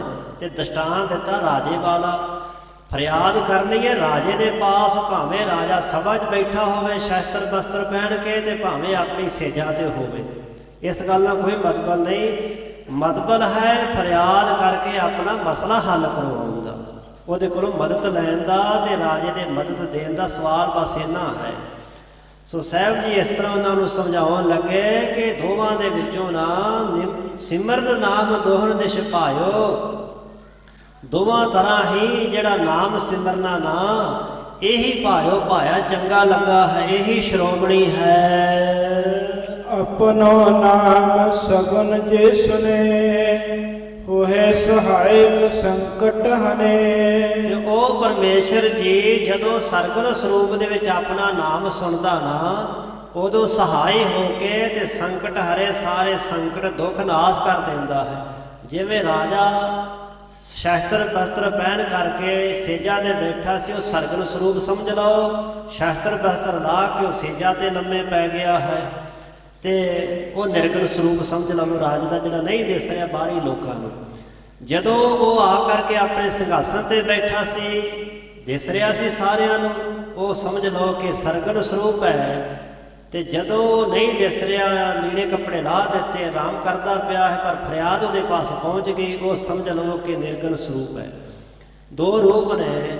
ਸਾਹਿਬ ਜੀ ਸਮਝਾਉਣ ਲੱਗੇ, ਭਾਈ ਇਸੇ ਤਰ੍ਹਾਂ ਹੀ ਆਪਣਾ ਨਾਮ ਸਗਨ ਜੇ ਸੁਣੇ, ਸਰਗੁਣ ਸਰੂਪ ਚ ਪਰਮੇਸ਼ਰ ਜਦੋਂ ਆਪਣਾ ਨਾਮ ਸੁਣਦਾ ਹੈ, ਹੋਏ ਸਹਾਇਕ ਸੰਕਟ ਹਣੇ, ਸਹਾਈ ਹੋ ਕਰਕੇ ਸਾਰੇ ਸੰਕਟਾਂ ਨੂੰ, ਦੁੱਖਾਂ ਤੇ ਦਰਦਾਂ ਨੂੰ ਨਾਸ਼ ਕਰ ਦਿੰਦਾ ਹੈ। ਸਤਨਾਮ ਜਪਕ ਨਰ ਜਾਨ, ਨਿਰਗੁਣ ਕੋ ਪ੍ਰਾਪਤ ਹੋਏ ਗਿਆਨ।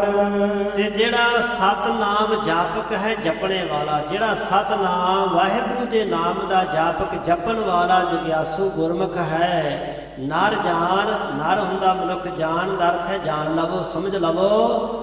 ਉਹਨੂੰ ਕੀ ਪ੍ਰਾਪਤ ਹੁੰਦਾ ਹੈ? ਨਿਰਗੁਣ ਕੋ ਪ੍ਰਾਪਤ ਹੋਏ ਗਿਆਨ, ਉਹਨੂੰ ਨਿਰਗੁਣ ਸਰੂਪ ਦਾ ਗਿਆਨ ਪ੍ਰਾਪਤ ਹੋ ਜਾਂਦਾ ਹੈ। ਦੋਹਰਾ ਨਿਰਗੁਣ ਸਰਗੁਣ ਉਪਾਸਨਾ, ਦ્વੈਤ ਜਾਨ ਮਹਾਨ। ਹਾਂ, ਜਿਹੜੀ ਗੱਲ ਤੁਹਾਡੇ ਸਮਝਣ ਵਾਲੀ ਹੋ ਤੁਸੀਂ ਉਹ ਸਮਝ ਲਵੋ। ਤੁਸੀਂ ਨਿਰਗੁਣ ਤੇ ਸਰਗੁਣ ਦੇ ਝਗੜੇ ਵਿੱਚ ਭਾਈ ਨਾ ਪਾਵੋ, ਤੁਹਾਡੇ ਵੱਸ ਦੀ ਗੱਲ ਨਹੀਂ ਹੈ। ਜਿਹੜੀ ਚੀਜ਼ ਤੁਹਾਡੇ ਸਮਝਣ ਵਾਲੀ ਉਹ ਤੁਹਾਨੂੰ ਦੱਸਦੇ ਹਾਂ, ਉਹ ਇਹ ਹੈ ਨਿਰਗੁਣ ਸਗਨ ਉਪਾਸਨਾ, ਦ્વੈਤ ਜਾਨ ਮਹਾਨ। ਨਿਰਗੁਣ ਦੀ ਜਾਂ ਸਰਗੁਣ ਦੀ ਜਿਹੜੀ ਉਪਾਸਨਾ ਪੂਜਾ ਕਰਨੀ ਹੈ, ਇਹਨਾਂ ਦੋਵਾਂ ਦੇ ਨਾਲੋਂ ਜੋ ਮਹਾਨ ਹੈ ਨਾ, ਉਹ ਜਾਣ ਲਵੋ ਉਹ ਕੌਣ ਹੈ। ਇਸ ਦਿਨ ਕਰਨ ਉਪਾਸਨਾ, ਸਤਨਾਮ ਕੀ ਮਾਨ। ਉਹ ਹੈ ਰਾਤ ਦਿਨ ਸਤਨਾਮ ਵਾਹਿਗੁਰੂ ਵਾਹਿਗੁਰੂ ਜਪਦਾ, ਇਹ ਉਪਾਸਨਾ ਕਰਨੀ। ਤੁਸੀਂ ਨਿਰਗੁਣ ਸਰਗੁਣ ਦੇ ਚੱਕਰ ਵਿੱਚ ਨਾ ਪਾਓ, ਸਾਰੇ ਰੂਪ ਪਰਮੇਸ਼ਰ ਦੇ ਹਨ। ਸੋ ਇਸ ਵਾਸਤੇ ਤੁਹਾਡੇ ਵਾਸਤੇ ਜਿਹੜਾ ਉਪਦੇਸ਼ ਨਾ ਉਹ ਇਹ ਹੈ, ਨਿਸ ਦਿਨ ਕਰਨੀ ਉਪਾਸਨਾ, ਰਾਤ ਦੇ ਦਿਨ ਜਿਹੜੀ ਉਪਾਸਨਾ ਕਰਨੀ ਉਹ ਕਿਹੜੀ ਹੈ? ਸਤਨਾਮ ਕੀ ਮਾਨ। ਸਤਨਾਮ ਵਾਹਿਗੁਰੂ ਦੇ ਨਾਮ ਨੂੰ ਮਾਨ ਮੰਨ ਕਰਕੇ, ਮੰਨਣ ਕਰਕੇ ਤੁਸੀਂ ਸਤਨਾਮ ਵਾਹਿਗੁਰੂ ਦਾ ਜਾਪ ਜਪਦਿਆਂ ਨਾਮ ਦੀ ਕਮਾਈ ਕਰਨੀ ਹੈ। ਚਉਪਈ ਜੈਸੇ ਰਾਮਚੰਦ ਸਮਰੱਥ, ਉਤਰਨ ਚਹੈ ਸਾਗਰ ਕੇ ਪੱਥ। ਹੁਣ ਇੱਥੇ ਜਿਹੜੇ ਦ੍ਰਿਸ਼ਟਾਂਤ ਆਉਣਗੇ, ਪ੍ਰਮਾਣ ਆਉਣਗੇ ਨਾ, ਉਹ ਭਾਈ ਸੰਤੋਖ ਸਿੰਘ ਸਾਹਿਬ ਜੀ ਨੇ ਰਮਾਇਣ ਦੇ ਵਿੱਚੋਂ ਕੁਝ ਪ੍ਰਮਾਣ ਦਿੱਤੇ ਨੇ। ਸੋ ਜੈਸੇ ਜਿਵੇਂ ਸ਼੍ਰੀ ਰਾਮ ਚੰਦਰ ਜੀ ਸਮਰੱਥ ਨੇ, ਉਤਰਨ ਚਾਹੇ ਸਾਗਰ ਕੇ ਪਥ ਹੁੰਦਾ ਰਾਹ, ਤੇ ਉਹ ਸਮੁੰਦਰ ਦੇ ਰਸਤੇ, ਸਮੁੰਦਰ ਤੋਂ ਪਾਰ ਉਤਰਨਾ ਚਾਹਣ, ਸਮੁੰਦਰ ਤੋਂ ਅਗਲੇ ਪਾਸੇ ਲੰਘਣਾ ਚਾਹਣ ਤੇ ਲੰਘ ਸਕਦੇ ਹਨ। ਜੇਕਰ ਚਾਹੇ ਸੁਕਾਵੇ ਜਲ ਕੋ, ਉਲੰਘੇ ਪਾਰ ਲੈ ਕਪ ਦਲ ਕੋ। ਤੇ ਜੇਕਰ ਉਹ ਚਾਹਣ ਤੇ ਸਮੁੰਦਰ ਦਾ ਪਾਣੀ ਸੁਕਾ ਸਕਦੇ ਸਨ, ਤੇ ਆਪਣਾ ਜਿਹੜਾ ਬਾਂਦਰਾਂ ਦਾ ਦਲ, ਬਾਂਦਰਾਂ ਦੀ ਫੌਜ ਸੀ ਨਾ, ਕੱਪ ਕਹਿੰਦੇ ਬਾਂਦਰਾਂ ਨੂੰ, ਬਾਂਦਰਾਂ ਦੀ ਸੈਨਾ ਲੈ ਕੇ ਉਹ ਸਮੁੰਦਰ ਤੋਂ ਪਾਰ ਜਾ ਸਕਦੇ ਸਨ। ਤੋ ਵਿਚਾਰਨ ਐਸੇ ਕਰੈ, ਹਮਕੋ ਮਿਲ ਥੋੜੇ ਨਿਸ ਕਰੈ। ਤੇ ਤਦੋਂ ਉਹਨਾਂ ਨੇ ਇਸ ਤਰ੍ਹਾਂ ਮਨ 'ਚ ਵਿਚਾਰ ਕੀਤੇ ਕਿ ਸਾਡੇ ਨਾਲ ਮਿਲ ਕਰਕੇ ਥੋੜੇ ਜੀਵਾਂ ਦਾ ਉਧਾਰ ਹੋਵੇਗਾ ਤੇ ਥੋੜੇ ਹੀ ਸੰਸਾਰ ਸਾਗਰ ਤੋਂ ਪਾਰ ਉਤਰਨਗੇ। ਨਾਮ ਜਪੇ ਬਹੁ ਕੋ ਕਲਿਆਣ, ਨਾਮ ਮਹਾਤਮ ਕੀਨ ਮਹਾਨ। ਤੇ ਉਹਨਾਂ ਸੋਚਿਆ ਕਿ ਨਾਮ ਜਪਣ ਕਰਕੇ ਬਹੁਤਿਆਂ ਦੀ ਕਲਿਆਣ ਹੋਵੇਗੀ, ਇਸ ਵਾਸਤੇ ਨਾਮ ਦਾ ਮਹਾਤਮ ਕੀਨ ਮਹਾਨ, ਉਹਨਾਂ ਦਾ ਨਾਮ ਉਹਨਾਂ ਨੇ ਸ਼੍ਰੀ ਰਾਮਚੰਦਰ ਜੀ ਨੇ ਅਕਾਲ ਪੁਰਖ ਜੀ ਦੇ ਨਾਮ ਦਾ ਬਹੁਤ ਭਾਰੀ ਮਹਾਤਮ ਕਥਨ ਕੀਤਾ, ਮਹਾਤਮ ਜਨਾਇਆ। ਉਹ ਕਿਵੇਂ ਜਨਾਇਆ? ਸਰਵਰ ਪਰ ਗਿਰਵਰ ਧਰ ਭਾਰੇ, ਧਰੁਵ ਵਰ ਕੇ ਪਾਤਨ ਸਮਤਾਰੇ। ਸਰਵਰ ਹੁੰਦਾ ਹੈ, ਇੱਥੇ ਸਮੁੰਦਰ ਹੈ ਸਰਵਰ ਦਾ ਅਰਥ। ਵੈਸੇ ਸਰਵਰ ਸਰੋਵਰ ਨੂੰ ਕਹਿੰਦੇ ਨੇ। ਸਰਵਰ ਪਾਰ, ਗੇਰਵਰ ਧਰ ਪਾਰੇ। ਗੇਰਵਰ ਹੁੰਦੇ ਪੱਥਰ, ਸਮੁੰਦਰ ਦੇ ਉੱਪਰ ਉਹਨਾਂ ਨੇ ਭਾਰੇ ਪੱਥਰ ਧਰ ਕੇ, ਤਰਵਰ ਕੇ ਪਾਤਨ ਸਮਤਾਰੇ। ਤਰਵਰ ਕਹਿੰਦੇ ਨੇ ਦਰਖਤ ਨੂੰ, ਰੁੱਖਾਂ ਦੇ ਪੱਤਿਆਂ ਦੀ ਤਰ੍ਹਾਂ ਤਾਰ ਦਿੱਤੇ। ਇਹ ਬਚਨ ਗੁਰੂ ਗ੍ਰੰਥ ਸਾਹਿਬ 'ਚ ਲਿਖਿਆ ਹੈ।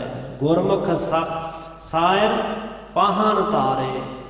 ਸੋ ਪਾਹਣ ਦੇ ਪੱਥਰ ਕਿ ਸ਼੍ਰੀ ਰਾਮਚੰਦਰ ਜੀ ਨੇ ਪਾਣੀ ਦੇ ਉੱਪਰ ਪੱਥਰ ਤਾਰ ਦਿੱਤੇ ਸਨ। ਗੁਰਮੁਖ ਸਾਇਰ ਪਾਹਣ ਤਾਰੇ, ਉਹਨਾਂ ਵਾਸਤੇ ਕੋਈ ਔਖਾ ਨਹੀਂ ਸੀ, ਉਹ ਕਰ ਸਕਦੇ ਸਨ, ਉਹ ਕਲਾਧਾਰੀ ਸਨ। ਸੋ ਉਹ ਦ੍ਰਿਸ਼ਟਾਂਤ ਇੱਥੇ ਭਾਈ ਸਾਹਿਬ ਜੀ ਨੇ ਦਿੱਤਾ ਹੈ ਕਿ ਤਰਵਰ ਕੇ ਪਾਤਨ ਸਮਤਾਰੇ। ਰੁੱਖਾਂ ਦੇ ਪੱਤਿਆਂ ਦੀ ਤਰ੍ਹਾਂ ਉਹ ਬੜੇ ਵੱਡੇ ਭਾਰੀ ਪੱਥਰ ਜਿਹੜੇ ਸਨ ਉਹ ਪਾਣੀ ਤੇ ਤਾਰ ਦਿੱਤੇ।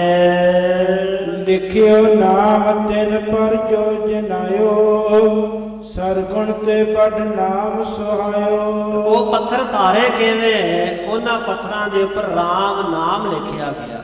ਲਿਖਿਓ ਨਾਮ ਤਿੰਨ ਪਰ ਸੋ ਜਨਾਇਓ। ਉਹਨਾਂ ਦੇ ਉੱਪਰ ਜਿਹੜਾ ਨਾਮ ਲਿਖਿਆ ਸੀ ਉਹ ਸਾਰਿਆਂ ਨੂੰ ਜਨਾਇਆ ਕਿ ਭਾਈ ਰਾਮ ਦਾ ਨਾਮ ਪੱਥਰਾਂ ਤੇ ਲਿਖਿਆ ਤੇ ਪੱਥਰ ਤਦ ਧਰੇ ਨੇ। ਸਰਗੁਣ ਤੇ ਬੜ ਨਾਮ ਸੁਹਾਇਓ। ਸਾਡਾ ਆ ਜਿਹੜਾ ਸਰਗੁਣ ਸਰੂਪ ਹੈ ਨਾ, ਇਹਦੇ ਨਾਲੋਂ ਨਾਮ ਜਿਹੜਾ ਵੱਡਾ ਸ਼ੋਭਨੀਕ ਹੈ। ਨਾਮ ਜਿਹੜਾ ਜ਼ਿਆਦਾ ਮਹਾਤਮ ਵਾਲਾ ਇਹ ਸਰੀਰ ਅੱਜ ਹੈ, ਕੱਲ ਨੂੰ ਨਹੀਂ ਹੋਵੇਗਾ, ਪਰ ਪਰਮੇਸ਼ਰ ਜੀ ਦਾ ਨਾਮ ਜਿਹੜਾ ਉਹ ਸਦੀਵੀ ਸ਼ੋਭਾ ਪਾਉਣ ਵਾਲਾ ਹੈ। ਨਿਰਗੁਣ ਸਰਬ ਸਰੀਰਨ ਮਾਹੀ, ਸਤ ਚੇਤਨ ਆਨੰਦ ਬਿਨ ਨਾਹੀ। ਤੇ ਜਿਹੜਾ ਨਿਰਗੁਣ ਹੈ ਨਾ, ਇਹ ਸਰਬ ਸਰੀਰਨ ਮਾਹੀ, ਸਾਰੇ ਸਰੀਰਾਂ ਦੇ ਵਿੱਚ ਵਿਆਪਕ ਹੈ। ਕਿਵੇਂ ਵਿਆਪਕ ਹੈ? ਸਤ ਹੈ, ਚੇਤਨ ਹੈ ਤੇ ਆਨੰਦ ਸਰੂਪ ਹੈ। ਸੋ ਉਹ ਸਾਰੇ ਸਰੀਰਾਂ ਵਿੱਚ ਪਰਿਪੂਰਨ ਹੈ। ਸਤ ਚਿੱਤ ਤੇ ਆਨੰਦ ਤੋਂ ਬਿਨਾਂ ਨਹੀਂ ਹੈ। ਸਤ ਦਾ ਅਰਥ ਕੀ? ਜਿਹੜਾ ਸਦੀਵੀ ਹੈ। ਚੇਤਨ ਦਾ ਅਰਥ ਜਿਹੜਾ ਚੇਤਨਾ ਵਾਲਾ, ਤੇ ਆਨੰਦ ਦਾ ਅਰਥ ਜਿਹੜਾ ਖੇੜੇ ਵਾਲਾ, ਆਨੰਦਤ ਸਰੂਪ ਵਾਲਾ ਹੈ। ਬ੍ਰਹਮ ਦੀ ਚੇਤਨਾ ਹੀ ਸਾਡੇ ਸਰੀਰਾਂ ਵਿੱਚ ਚੱਲਦੀ ਹੈ, ਕਿਉਂਕਿ ਉਸ ਬ੍ਰਹਮ ਦੀ ਅੰਸ਼ ਹੈ ਆਤਮਾ।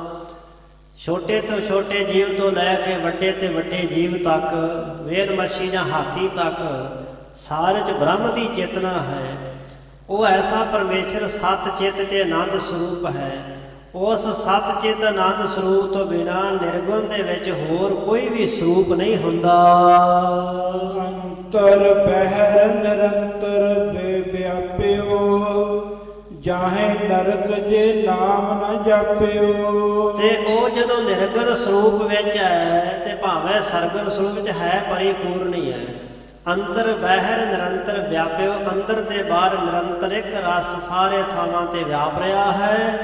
ਜਿਹੜੇ ਨਾਮ ਨਹੀਂ ਜਪਦੇ, ਜਾਹੇ ਨਰਕ ਜੇ ਨਾਮ ਨਾ ਜਾਪਿਓ। ਜਿਨ੍ਹਾਂ ਨੇ ਨਾਮ ਨਹੀਂ ਨਾ ਜਪਿਆ, ਭਾਵ ਸਾਰੇ ਸਰੀਰਾਂ ਵਿੱਚ ਨਿਰਗੁਣ ਵਸਦਾ ਹੈ, ਸਤ ਚੇਤਨ ਆਨੰਦ ਸਰੂਪ ਹੋ ਕਰਕੇ।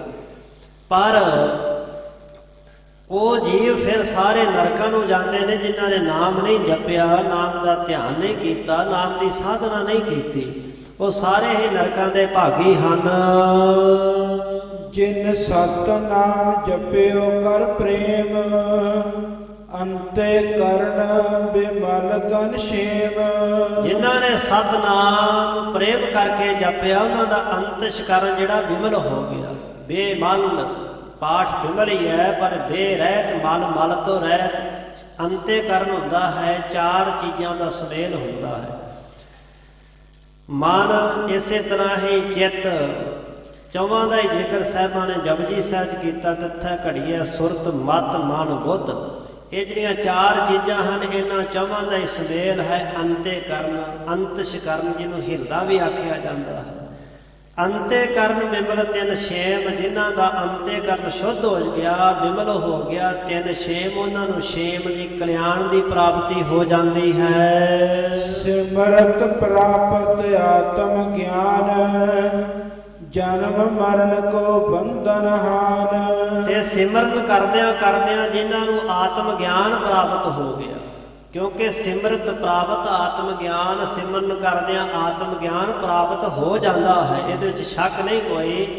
ਸੋ ਜਿਨ੍ਹਾਂ ਨੂੰ ਪ੍ਰਾਪਤ ਹੋ ਗਿਆ ਨਾ, ਫਿਰ ਉਹਨਾਂ ਦੇ ਜੰਮਣ ਤੇ ਮਰਨ ਦੇ ਸਾਰੇ ਬੰਧਨ, ਹਾਨ ਦਾ ਅਰਥ ਹੈ ਨਾਸ਼ ਹੋ ਗਏ। ਆਵਾਗਮਨ ਦੇ ਚੱਕਰ ਜਿਹੜੇ ਸਨ ਮੁੱਕ ਗਏ। ਜਾਂ ਤੇ ਨਿਰਗੁਣ ਤੇ ਸਤਨਾਮ, ਹਵੈ ਵਿਸ਼ੇਖ ਭਜ ਆਠੋ ਜਾਮ।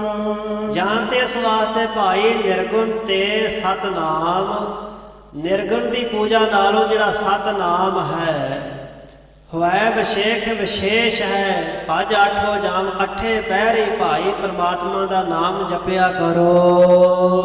ਗੁਰ ਸਿੱਖਨ ਗੁਰ ਸੰਗ ਬਖਾਨਾ, ਸਾਗਰ ਫਾਂਦ ਗਇਓ ਹਨੂਮਾਨਾ। ਜਦੋਂ ਸਾਹਿਬਾਂ ਨੇ ਭਜਨ ਆਖਿਆ ਨਾ ਕਿ ਭਾਈ ਜਾਣਤੇ ਨਿਰਗੁਣ ਤੇ ਸਤਨਾਮ, ਇਸ ਵਾਸਤੇ ਨਿਰਗੁਣ ਤੇ ਜਿਹੜਾ ਸਤਨਾਮ ਹੈ ਵਿਸ਼ੇਸ਼ ਮਹਾਨ ਹੈ। ਅੱਠੇ ਪੈਰ ਜਪਿਆ ਕਰੋ। ਸੁਣ ਕਰਕੇ ਸਿੱਖਾਂ ਨੇ ਸਾਹਿਬਾਂ ਦੇ ਕੋਲੋਂ ਫਿਰ ਬੇਨਤੀ ਕੀਤੀ, ਮਹਾਰਾਜ ਅਸੀਂ ਸੁਣਿਆ ਹੈ ਕਿ ਜਿਹੜੇ ਹਨੂਮਾਨ ਜੀ ਸਨ ਉਹ ਸਾਗਰ ਨੂੰ ਛਾਲ ਮਾਰ ਕੇ ਟੱਪ ਗਏ ਸੀ। ਐਸਾ ਸੁਣਿਆ ਹੈ ਕਿ ਉਹ ਫਾਂਦ ਹੁੰਦਾ ਛਾਲ ਮਾਰਨੀ। ਹਨੂਮਾਨ ਜੀ ਉਹ ਸਾਗਰ ਸਮੁੰਦਰ ਨੂੰ ਛਾਲ ਮਾਰ ਕੇ ਟੱਪ ਗਏ ਸਨ। ਨਾਮ ਅਲੰਬ ਅਪਰ ਨੇ ਲੀਨ, ਪੁਲ ਪਰ ਕਪ ਤਲ ਉਲੰਘਨ ਕੀਨ। ਤੇ ਨਾਮ ਦਾ ਆਸਰਾ ਤਾਂ ਬਾਕੀਆਂ ਨੇ ਲਿਆ ਸੀ। ਚਲੋ ਜਿੰਨੇ ਬਾਂਦਰ ਸਨ ਉਹ ਤਾਂ ਪੁਲ ਜਦੋਂ ਬਣ ਗਿਆ, ਪੱਥਰ ਰਾਮ ਨਾਮ ਨਾਲ ਤਰ ਗਏ, ਪੁਲ ਦੇ ਉੱਪਰੋਂ ਦੀ ਲੰਘ ਗਏ, ਉਹਨਾਂ ਆਸਰਾ ਲੈ ਲਿਆ। ਬਾਕੀ ਸਾਰਿਆਂ ਦਾ ਨਾਮ ਦਾ ਆਸਰਾ ਲਿਆ ਸੀ। ਪੁਲ ਪਰ ਕਪ ਦਲ ਲੰਘਣ ਕੀਨ, ਪੁਲ ਦੇ ਉੱਪਰੋਂ ਦੀ ਬਾਂਦਰਾਂ ਦਾ ਸਾਰਾ ਦਲ ਲੰਘ ਕਰਕੇ ਤੇ ਸ਼੍ਰੀ ਲੰਕਾ ਜਾ ਪਹੁੰਚਾ ਸੀ। ਸੋ ਨਿਜ ਬਲ ਤੇ ਕੂਦ ਗਇਓ ਹੈ, ਸੁਧ ਤੇ ਰਾਮ ਪ੍ਰਸੰਨ ਕਇਓ ਹੈ। ਤੇ ਉਹ ਹਨੂਮਾਨ ਜੀ ਤਾਂ ਕੁੱਦ ਕਰਕੇ ਛਾਲ ਮਾਰ ਕਰਕੇ ਸਮੁੰਦਰ ਪਾਰ ਕਰ ਗਏ ਸਨ, ਤੇ ਉਹਨਾਂ ਨੇ ਜਾ ਕਰਕੇ ਸੁਧ ਤੇ ਰਾਮ ਪ੍ਰਸੰਨ ਕਇਓ ਹੈ। ਉੱਥੇ ਜਾ ਕਰਕੇ ਸੀਤਾ ਨੂੰ ਖਬਰ ਦਿੱਤੀ ਕਿ ਰਾਮ ਜੀ ਆ ਰਹੇ ਨੇ, ਤੇ ਇੱਧਰ ਆ ਕੇ ਸ਼੍ਰੀ ਰਾਮ ਜੀ ਨੂੰ ਦੱਸਿਆ ਕਿ ਸੀਤਾ ਜਿਹੜੀ ਵਾਟਕਾ ਵਿੱਚ ਬੈਠੀ ਬੜੀ ਉਦਾਸ ਜੀ ਤੁਹਾਨੂੰ ਉਡੀਕਦੀ ਹੈ। ਇਹ ਉਹਨੇ ਖਬਰ ਦੇ ਕਰਕੇ ਤੇ ਖੁਸ਼ ਕੀਤਾ ਸੀ। ਸ਼੍ਰੀ ਅਰਜਨ ਪਨ ਸੁਨਤ ਬਖਾਨਾ, ਸਿਮਰਤ ਰਾਮ ਨਾਮ ਹਨੂਮਾਨਾ। ਹਨੂਮਾਨ ਜੀ ਦੀ ਗਿਣਤੀ 6 ਜਤੀਆਂ ਵਿੱਚ ਆਉਂਦੀ ਹੈ। ਗੁਰੂ ਕੀ ਬਾਣੀ ਦੇ ਵਿੱਚ ਹਨੂਮਾਨ ਜੀ ਨੂੰ ਜਪੇ ਤਪੇ ਸਿਮਰਨ ਵਾਲਾ ਪੁਰਖ ਲਿਖਿਆ ਹੈ। ਪਰਮੇਸ਼ਰ ਦਾ ਭਜਨੀਕ ਹੈ, ਨਾਮ ਜਪਣ ਵਾਲੀ ਆਤਮਾ ਹੈ। ਸੋ ਐਵੇਂ ਕਿਸੇ ਦੂਸਰੇ ਮਜ਼ਹਬ ਦਾ ਦੇਵੀ ਦੇਵਤਾ ਜਾਣ ਕੇ ਗਾਲਾਂ ਨਾ ਕੱਢਣ ਲੱਗ ਪਿਆ ਕਰੋ, ਜਾਂ ਨਫ਼ਰਤ ਵੈਰ ਵਿਰੋਧ ਨਾ ਕਰਿਆ ਕਰੋ। ਭਾਈ ਸਾਰੇ ਧਰਮਾਂ ਦੇ ਦੇਵਤੇ ਸਤਿਕਾਰਯੋਗ ਨੇ। ਸਿੱਖ ਦਾ ਇਸ਼ਟ ਸ੍ਰੀ ਗੁਰੂ ਗ੍ਰੰਥ ਸਾਹਿਬ ਮਹਾਰਾਜ ਹੈ। ਸਿੱਖ ਨੇ ਵਿਸ਼ਵਾਸ ਭਰੋਸਾ ਆਪਣੇ ਇਸ਼ਟ ਤੇ ਸਤਿਗੁਰੂ ਤੇ ਰੱਖਣਾ ਹੈ। ਅਦਬ ਸਤਿਕਾਰ ਸਾਰਿਆਂ ਦਾ ਕਰਨਾ ਹੈ। ਕਿਸੇ ਨੂੰ ਬੁਰਾ ਭਲਾ ਮਾੜਾ ਨਹੀਂ ਕਹਿਣਾ। ਜਿਹੜਾ ਐਸਾ ਸੋਚਦਾ ਹੈ ਉਹ ਸਿੱਖੀ ਦੇ ਸਿਧਾਂਤ ਨੂੰ ਨਹੀਂ ਸਮਝਦਾ। ਸੋ ਸਾਹਿਬ ਕਹਿਣ ਲੱਗੇ ਹੁਣ ਹਨੂਮਾਨ ਜੀ ਬਾਰੇ ਸੁਣ ਲਓ, ਉਹ ਕਿਵੇਂ ਟੱਪ ਗਿਆ ਸੀ। ਸਿਮਰਤ ਰਾਮ ਨਾਮ ਹਨੂਮਾਨਾ। ਹਨੂਮਾਨ ਜੀ ਰਾਮ ਨਾਮ ਨੂੰ ਸਿਮਰਦੇ ਸਨ। ਉਹ ਰਾਮ ਉਹਨਾਂ ਦੇ ਹਿਰਦੇ ਵਿੱਚ ਵਸ ਚੁੱਕਾ ਸੀ। ਬਾਹਰ ਮੁਦਰ ਕਾ ਲਈ ਪਿਆਨਾ, ਤਿਸ ਪਰ ਰਾਮ ਨਾਮ ਸਭ ਜਾਨਾ। ਫਿਰ ਜਿਹੜੀ ਉਹਨਾਂ ਮੁਦਰਕਾ ਛਾਪ ਲੈ ਕੇ ਗਏ ਸੀ ਨਾ ਨਿਸ਼ਾਨੀ ਵਿਖਾਉਣ ਵਾਸਤੇ ਸੀਤਾ ਜੀ ਨੂੰ, ਉਸ ਛਾਪ ਦੇ ਉੱਪਰ ਵੀ ਜਾਣ ਲਓ ਕਿ ਰਾਮ ਨਾਮ ਲਿਖਿਆ ਹੋਇਆ ਸੀ, ਉਹਦੇ ਉੱਪਰ ਵੀ ਪਰਮੇਸ਼ਰ ਦਾ ਨਾਮ ਉਕਰਿਆ ਹੋਇਆ ਸੀ, ਜਿਹੜੀ ਛਾਪ ਉਹਨਾਂ ਦੇ ਹੱਥ ਵਿੱਚ ਸੀ। ਨਾਮ ਪ੍ਰਤਾਪ ਪਾਰ ਪਰ ਗਇਓ, ਕੁਛ ਵਿਖਾਦ ਤਨ ਹੋਤ ਨਾ ਭਇਓ। ਤੇ ਹਨੂਮਾਨ ਜੀ ਜਿਹੜਾ ਸਮੁੰਦਰ ਕਹਿੰਦੇ ਟੱਪ ਗਏ, ਉਹ ਤਾਂ ਨਾਮ ਦੇ ਪ੍ਰਤਾਪ ਕਰਕੇ ਪਾਰ ਹੋ ਗਏ ਨਾ। ਉਹ ਨਾਮ ਦੀ ਸ਼ਕਤੀ ਸੀ ਉਹਨਾਂ ਦੇ ਵਿੱਚ, ਨਾਮ ਦੀ ਸੱਤਿਆ ਸੀ। ਕੁਛ ਵਿਖਾਦ ਤਨ ਹੋਤ ਨਾ ਪਾਇਓ, ਉਹਨਾਂ ਦੇ ਸਰੀਰ ਨੂੰ ਕੋਈ ਕਿਸੇ ਤਰ੍ਹਾਂ ਦਾ ਵਿਖਾਦ ਹੁੰਦੀ, ਖੇਚਲ, ਕੋਈ ਤਕਲੀਫ, ਕੋਈ ਕਿਸੇ ਤਰ੍ਹਾਂ ਦੀ ਖੇਚਲ ਨਹੀਂ ਹੋਈ। ਜਾਤੇ ਨਾਮ ਪ੍ਰਤਾਪ ਪਾਰ ਗਇਓ, ਜਾਤੇ ਨਾਮ ਮਹਾਤਮ ਭਾਰੋ, ਸਿਮਰ ਕਰੇ ਜਗ ਸਿੰਧ ਸੁਖਾਰੋ। ਇਸ ਵਾਸਤੇ ਗੁਰਸਿੱਖ ਪਿਆਰ, ਜਿਹੜਾ ਨਾਮ ਦਾ ਮਹਾਤਮ ਹੈ ਨਾ, ਇਹ ਬੜਾ ਭਾਰੀ ਹੈ। ਨਾਮ ਨੂੰ ਸਿਮਰ ਕਰਕੇ ਜਿਵੇਂ ਹਨੂਮਾਨ ਜੀ ਸਿੰਧ ਸਮੁੰਦਰ ਨੂੰ ਸੌਖਿਆ ਹੀ ਤਰ ਗਏ ਸਨ, ਇਸੇ ਤਰ੍ਹਾਂ ਤੁਸੀਂ ਜਾਣ ਲਓ ਕਿ ਜਿਹੜਾ ਸੰਸਾਰ ਸਮੁੰਦਰ ਹੈ, ਸਾਗਰ ਤਰਿਓ ਬਾਸ਼ਰ ਖੋਜ। ਵੱਛੇ ਦਾ ਖੁਰ ਲੱਗ ਜਾਵੇ, ਛੋਟੇ ਜਿਹੇ ਬੱਚੇ ਦਾ, ਗਾਂ ਦੇ ਵੱਛੇ ਦਾ, ਉਹ ਪਾਣੀ ਨਾਲ ਭਰ ਜਾਵੇ, ਛੋਟਾ ਬੱਚਾ ਵੀ ਲੰਘ ਪੁੱਟ ਕੇ ਉਹਨੂੰ ਟੱਪ ਸਕਦਾ, ਲੰਘ ਸਕਦਾ ਹੈ। ਇਸੇ ਤਰ੍ਹਾਂ ਹੀ ਸਮੁੰਦਰ ਜਿਹੜਾ ਹੈ ਇੰਨਾ ਛੋਟਾ ਹੋ ਜਾਂਦਾ ਨਾਮ ਜਪਣ ਵਾਲਿਆਂ ਵਾਸਤੇ। ਸਾਗਰ ਤਰਿਓ ਬਾਸ਼ਰ ਖੋਰ, ਵੱਛੇ ਦੀ ਖੁਰ ਦੀ ਤਰ੍ਹਾਂ ਉਹ ਸੌਖਿਆਂ ਲੰਘ ਜਾਂਦੇ ਨੇ, ਉਹ ਭਵਜਲ ਤੋਂ ਸਖੈਣ ਪਾਰ ਹੋ ਜਾਂਦੇ ਨੇ। ਇਸ ਵਾਸਤੇ ਜਾਣ ਲਵੋ, ਸਿਮਰ ਤਰੇ ਜਗ ਸਿੰਧ ਸੁਖਾਰੋ। ਜਿਨ੍ਹਾਂ ਨੇ ਨਾਮ ਸਿਮਰਿਆ, ਉਹ ਸੰਸਾਰ ਭਵਜਲ ਤੋਂ ਸੌਖਿਆਂ ਪਾਰ ਹੋ ਗਏ। ਤਿਮ ਜਾਨੋ ਜੋ ਹੈ ਬ੍ਰਹਮ ਗਿਆਨੀ, ਜਗ ਸਾਗਰ ਉਲੰਘੇ ਬਲ ਠਾਨੀ। ਹੁਣ ਇਸ ਤਰ੍ਹਾਂ ਤੁਸੀਂ ਤੇਵੇਂ ਸਮਝਾਣ ਲਵੋ ਕਿ ਜਿਹੜਾ ਬ੍ਰਹਮ ਗਿਆਨੀ ਹੈ ਨਾ, ਉਹ ਜਗ ਸਾਗਰ ਲੰਘੇ ਬਲ ਠਾਨੀ। ਉਹ ਬਲ ਠਾਣ ਕੇ ਆਪਣੇ ਆਤਮ ਬਲ, ਆਤਮ ਸਤਿਆ ਦੇ ਨਾਲ ਉਹ ਸੰਸਾਰ ਸਾਗਰ ਨੂੰ ਲੰਘ ਜਾਂਦਾ ਹੈ, ਪਾਰ ਹੋ ਜਾਂਦਾ ਹੈ। ਬਿਰਲੇ ਨਰ ਹੋਵਤ ਹੈ ਐਸੇ, ਹਨੂਮਾਨ ਕਪ ਦਲ ਮੇ ਜੈਸੇ। ਤੇ ਇਹੋ ਜਿਹੇ ਨਰ ਨਾ ਬਿਰਲੇ ਹੁੰਦੇ ਨੇ ਸੰਸਾਰ, ਜਿਹੜੇ ਆਤਮ ਬਲ ਦੇ ਨਾਲ ਸੰਸਾਰ ਸਾਗਰ ਤੋਂ ਪਾਰ ਹੋ ਜਾਂਦੇ ਨੇ। ਜਿਵੇਂ ਬਾਂਦਰਾਂ ਦੀ ਫੌਜ ਤੇ ਹਨੂਮਾਨ ਇਕੱਲੇ ਹੀ ਸਨ ਇਹੋ ਜਿਹੇ ਜਪੀ ਤਪੀ। ਹਨੂਮਾਨ ਕੱਪ ਕਹੀਏ ਬਾਂਦਰ, ਦਲ ਮੈਂ ਜੈਸੇ। ਬਾਂਦਰਾਂ ਦੀ ਫੌਜ ਦੇ ਵਿੱਚ ਹਨੂਮਾਨ ਜੀ ਬੜੀ ਪੁਰਸ਼ ਸਨ, ਨਾਮ ਜਪਣ ਵਾਲੇ ਸਨ, ਉਹ ਕੇਵਲ ਇਕੱਲੇ ਹੀ ਸਨ। ਤੇ ਹਨੂਮਾਨ ਜੀ ਵਰਗੇ ਕੋਈ ਟਾਵੇਂ ਵਿਰਲੇ ਹੀ ਹੁੰਦੇ ਹਨ। ਹਨੂਮਾਨ ਸਰ ਗਰੜ ਸੁਮਾਨਾ, ਬਾਣੀ ਦੇ ਵਿੱਚ ਵੀ ਸਾਹਿਬਾਂ ਨੇ ਬਚਨ ਲਿਖਿਆ ਹੈ। ਸੋ ਜਿਹੜੇ ਆਤਮਿਕ ਸਤਿਆ ਨੂੰ, ਸ਼ਕਤੀ ਤੇ ਬਲ ਨੂੰ ਹਾਸਲ ਕਰਨ ਵਾਲੇ ਹੁੰਦੇ ਨੇ, ਉਹ ਫਿਰ ਆਪਣੇ ਆਤਮਿਕ ਬਲ ਦੇ ਨਾਲ ਸੰਸਾਰ ਸਾਗਰ ਤੋਂ ਪਾਰ ਉਤਰ ਜਾਂਦੇ ਹਨ।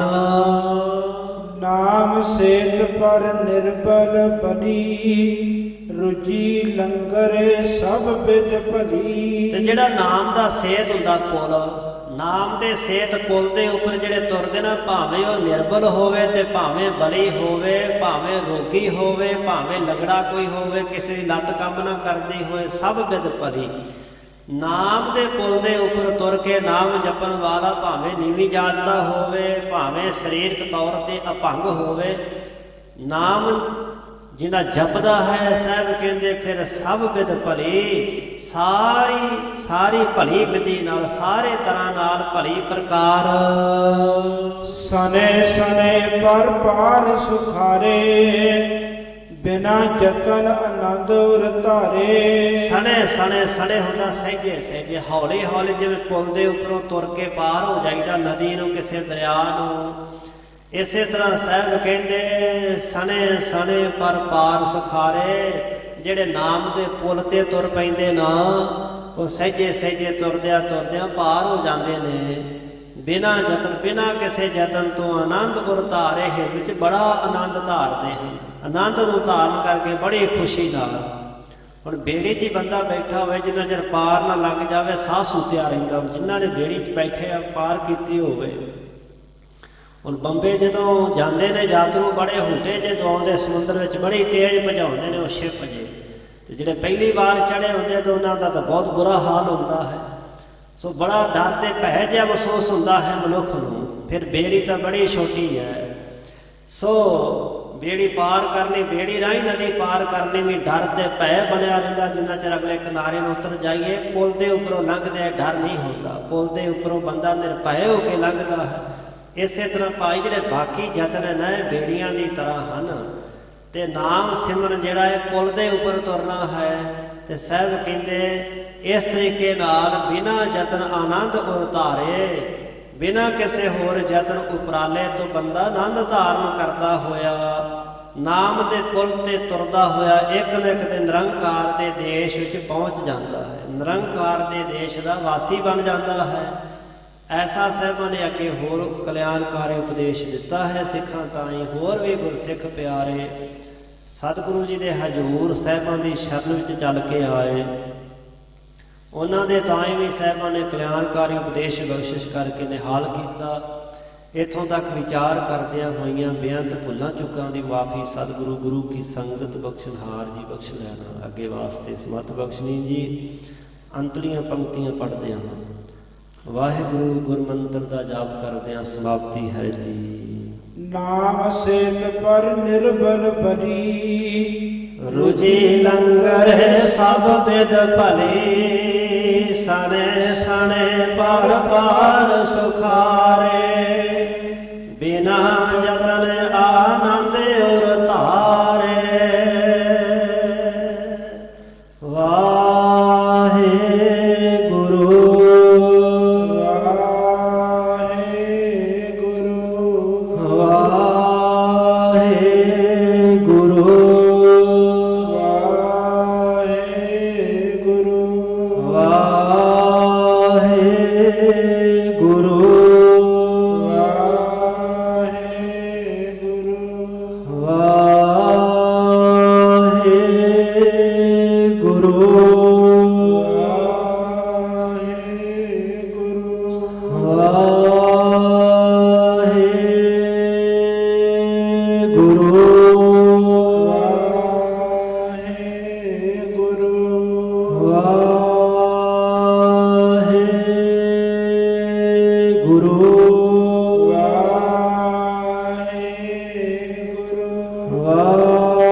हे अच्युत हे पार ब्रह्म अविनाशी अविनाश हे पूरन हे सर्वमय भंजन गुणतास हे संगी हे निरंकार निर्गुण सब टेक हे गोविंद हे गुण निदान जाके सदा विवेक हे अपरंपर हर हरे बिहो वडार हे संत कै सदा संग निवारा आधार हे ठाकुर हौ दास रो निर्गुण गुण नहीं कोई नानक दीजै नाम दान कहिए परोए आए प्रभ शरणागति नित दयाल हे